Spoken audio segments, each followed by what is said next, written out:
Cette image-là, c'est une affaire qui date d'hier, Oui. vers 15 h, où vous avez les policiers de la BAC du 16e arrondissement qui ont été requis par une passante, qui leur ont dit qu'il y avait un individu cagoulé. Et en résumé, les individus à la vue de la BAC qui prennent la fuite avec un véhicule volé, les collègues partent en course-poursuite, les individus cartonnent et les collègues procèdent à l'interpellation. Oui, je vous en avais parlé quand on m'avait invité sur le plateau lors de l'affaire Guillon. On a un peu le même profil.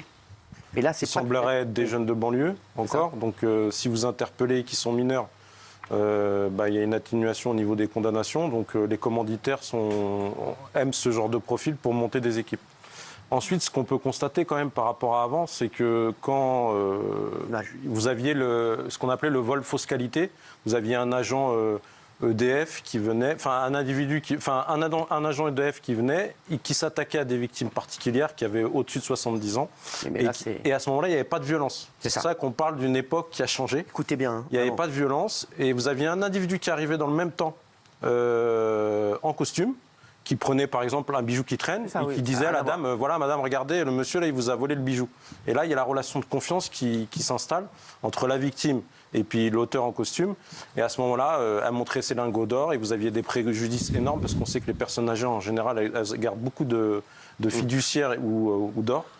Et là, on s'aperçoit, comme notre syndicat le dénonce souvent, qu'il y a une montée de violence dans la société, où là, maintenant, vous avez des équipes qui se montent et qui n'hésitent pas, qui agissent, on va dire, de manière assez sauvage.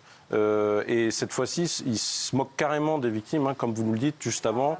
Il y avait un bébé qui était sur place. Il y avait une dame qui a fait preuve de courage, parce que si vous voyez bien les images, au moment où elle est molestée derrière la porte, elle enlève la clé de la porte parce qu'elle sait, je pense, c'est la déduction du policier, elle sait que c'est filmé. Bien sûr. Et comme j'en parlais dans l'affaire Guillon, ça peut être une piste pour les gens qui, pas forcément aisés, mais les gens qui veulent mieux se protéger, c'est avoir une caméra Wi-Fi qui tout le monde peut s'approprier dans le commerce, avec cette détection des visages ou pas, cette détection de mouvement qui vous permet d'être alerté tout de suite sur votre téléphone portable quand quelqu'un s'introduit chez vous.